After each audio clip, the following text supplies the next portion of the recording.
బుగ్గలు, అమ్మవారి కళ్ళు, కనుబొమలు, ముక్కు, ఆ ముక్కుకి మధ్యలోంచి వేలాడుతున్నటువంటి ముత్యంతో ఉన్నటువంటి ఆ బాసర, ఆ కింద ఉన్నటువంటి పెదవులు, ఆ ఎర్రటి అధరం, అమ్మవారి యొక్క గడ్డం, అమ్మవారి యొక్క కంఠం, దాని మీద 3 రేఖలు, అమ్మవారి వక్షస్థలం, అమ్మవారి యొక్క నడుము, అమ్మవారి కడుపు, అమ్మవారి బొడ్డు, అమ్మవారి తొడలు, అమ్మవారి మోకాళ్ళు, అమ్మవారి పాదాలు, అమ్మవారి చీలమండలు, అమ్మవారి వేళ్ళు, అమ్మవారి గోళ్ళు కనబడుతుండగా పువ్వులు ఎంత వేగంగా పడతాయో నీ మనసు అంత వేగంగా పైనుంచి కిందకొచ్చి పాదాల దగ్గర నిలబడాలి. ఎదురుగుండా మూర్తి లేదు.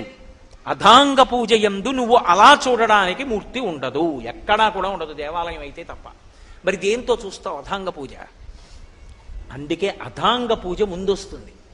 ముందు ఎందుకు వస్తుందంటే మనసుని బాగా శిక్షణ చేసి తీసుకొస్తున్నారు చూడ్డాన్ని. బాగా కళ్ళు విప్పి చూడడం ప్రారంభం చేయి ఇక్కడి నుంచి. అలా చూసిన తరువాత మనసు హత్తుకుపోయిన తర్వాత ఇక ఉపచారములు మొదలు పెడతారు. ఆ భక్తి యందు పారవస్యాన్ని పొందుతుంది. అలా ఆ ఉపచారములను చెయ్యలేదనుకోండి, ఏదో మంత్రభాగం గడగడగడగడగడగడ మంత్రం చెయ్యి, ఏదో దొరికిందల్లా చేస్తుండడం, మధ్య మధ్యలో ఆగమంటూ ఉండడం, ఈ మధ్యలో వదిన ఆ పక్కనుంది ఇలా పట్రా అంటూ ఉండడం, ఆవిడెవరో ఏదో పట్టుకొస్తూ ఉండడం, పేరుకి పూజ, ఒక్క ఉపచారం సిద్ధంగా ఉండదు. నేను పరమ సహృదయంతో 4 రోజుల ముందు వ్రతకల్పాన్ని చదవండి అని చెప్పడానికి కారణం అది. నిజంగా అందుకే పరమశివుడు ఆ మాట అన్నాడు, వ్రతమస్తి మనోహరం అన్నాడు. అది మనోహరం పార్వతి అన్నాడు. నిజంగా వరలక్ష్మీ వ్రతం చేసుకోవాలని తాపత్రయం ఉంటే ఆ రోజు పొద్దున్న చేసేస్తాను అనకు. 4 రోజుల ముందు చదువు.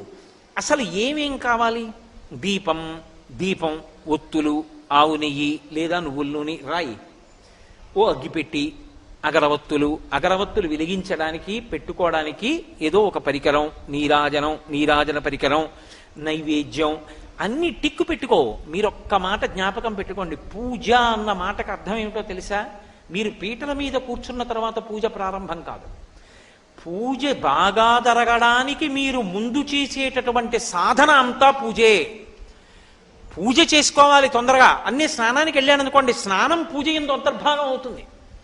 నేను తొందరగా తెమలాలి, అందుకు పేపర్ చదవను అన్నాను అనుకోండి, ఇప్పుడు పేపర్ చదవకపోవడం పూజ యందు అంతర్భాగం అవుతుంది. పూజ తర్వాత చేద్దామని పేపర్ చదివాను అనుకోండి, పూజకి భంగం అవుతుంది. అందుకే పూజ చేస్తూ ఏం చెయ్యాలంటే, వ్రతం చేసేటప్పుడు ప్రత్యేకించి ఆవలించకూడదు, తుమ్మకూడదు, దగ్గకూడదు, అన్ని నియమాలు ఉన్నాయి. అలా కానీ చేశారనుకోండి, నీళ్లు ముట్టుకుని వ్రతం చేస్తానని వ్రతభంగం చేశాడని ఖాతాలో వేస్తాడు. పోతన గారు భాగవతం చేస్తూ కాత్యాయని వ్రత ఉపాఖ్యానంలో ఒక మాట అంటారు, వ్రతభంగంబులు మానునట్టి వరదున్ వామాక్షులిక్షించయున్ గత చేలా